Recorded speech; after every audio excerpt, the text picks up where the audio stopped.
Samantala, dalawang inaresto dahil sa umano'y indiscriminate firing sa Misamis Oriental at Misamis Occidental. Sa Cebu City naman, sugatan ng isang lalaki matapos tamaan ng ligaw na bala bago ang salubong 2025. Ang mga detalye ng balitang yan mula kay Alan Domingo ng GMA Regional TV. Alan, maimuntag. Yes, Ivan, sa ospital na sinalubong ng 31 anyos na si Mark Anthony Ilaya ang 2025 matapos tamaan ng ligaw na bala. Sa inisyal na imbestigasyon ng Station 10 ng Cebu City, nangyari ang insidente habang nasa loob ng bahay ang biktima sa Barangay Tisa pasado alas 12 noong Miyerkules.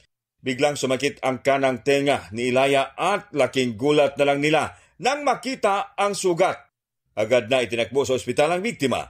Sa pagsisiyasat ng pulisya na recover sa bahay ng biktima ang isang deformed slug ng 45 caliber pistol. Nakita rin ang putas sa kisame ng bahay kung saan lumusot ang ligaw na bala.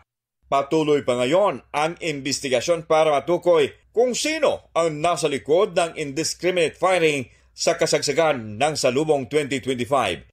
Nasa ligtas na kalagayan ang biktima. Dinakip na mga pulis ang kanilang kabaro na naka-assign sa Iligan City Police Office. Ito'y dahil umano sa ilegal na pagpapaputok ng baril sa lugait ni Misamis Oriental noong madaling araw ng December 27.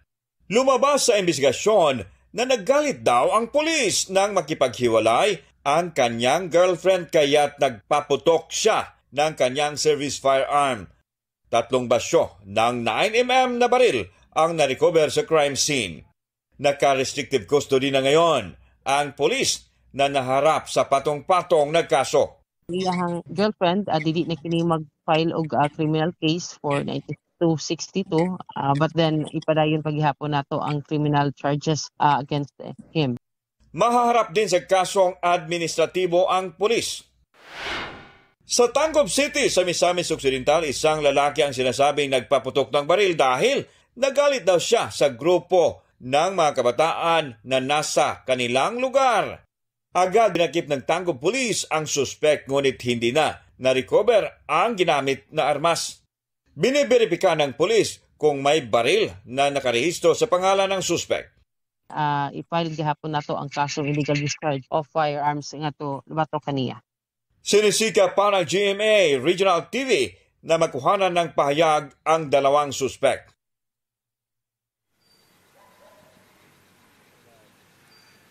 Ivan, sa pinakahuling datos ng PNP, umabot na sa 30 ang recorded cases ng indiscriminate firing sa bansa mula December 16 hanggang January 2. 5 ang nagsugatan bunsod ng insidente. Ivan?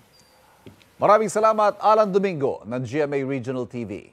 Kapuso, huwag magpapahuli sa latest news and updates. Mag-iuna ka sa balita at mag-subscribe sa YouTube channel ng GMA Integrated News.